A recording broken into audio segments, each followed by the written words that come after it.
si preberieme v tejto časti, bude nástroj oblúk, ktorý nájdeme v ľavej časti obrazovky.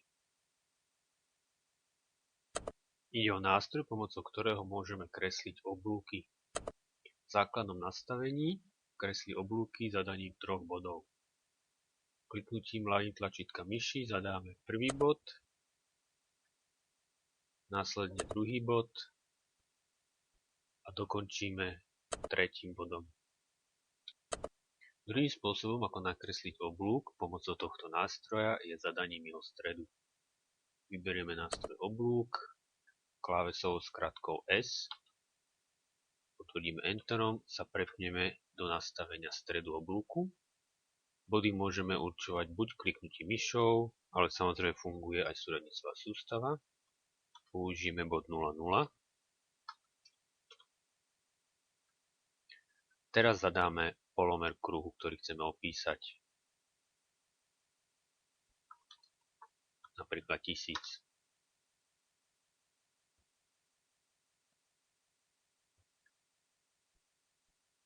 Takto vytvorený oblúk potom dokončíme ľavým tlačítkom myši.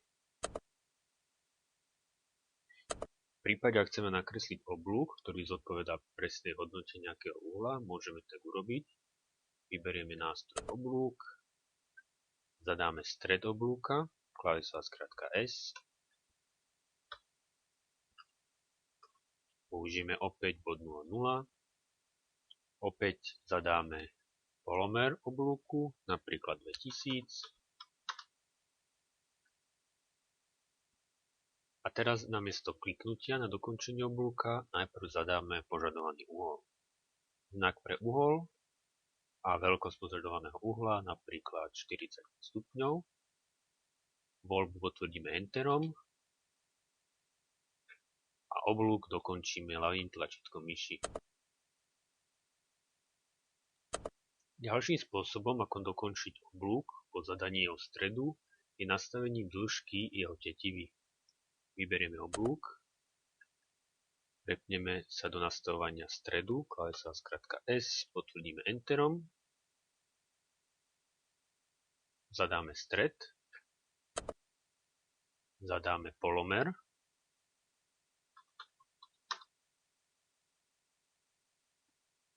a teraz namiesto uhlu zadáme dĺžku tetivy, klávesová skratka D, potvrdíme Enterom.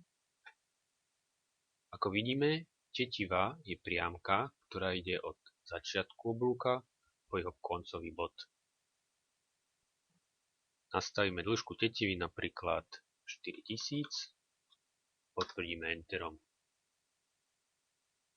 Nakreslilo nám oblúk a vzdialenosť počiatočného bodu a koncového bodu je rovná 4000. Ďalšie spôsoby, akými zadať, teda nakresliť oblúk, nájdeme v menu Kresli, Oblúk a tu sú vypísané všetky spôsoby, ktorými sa dá oblúk zadať. Napríklad počiatok, koniec a smer oblúka. Prvým bodom zadáme počiatok oblúka, druhý bod zadáme koniec oblúka a následne smer pohybom kurzora. Dokončíme ľavým tlačítkom myši. Pokiaľ vyberieme možnosť naviazať, nový oblúk bude začínať tam, kde končil ten predchádzajúci.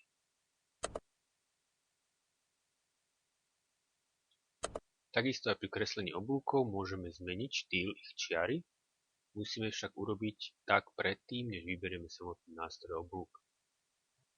Zmeníme farbu, napríklad na červenú, takisto môžeme zmeniť štýl čiary.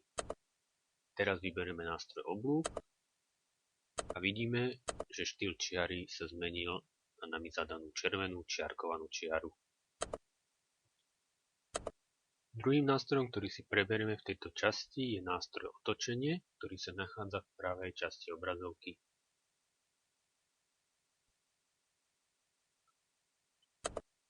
Ide o jednoduchý nástroj, ktorý slúži na otáčanie už nakreslených objektov.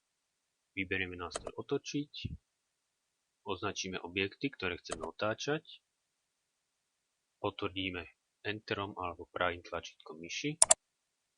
Teraz určíme bod, okolo ktorého sa objekt má otáčať. Potvrdíme ľavým tlačítkom myši, poprípade zadáme presnú hodnotu podľa súradníc. Otáčaním kurzora môžeme meniť jeho pozíciu. Opäť fungujú nástroje ako Orto, klávesová skratka F8, alebo Uchopiť, klávesová skratka F3.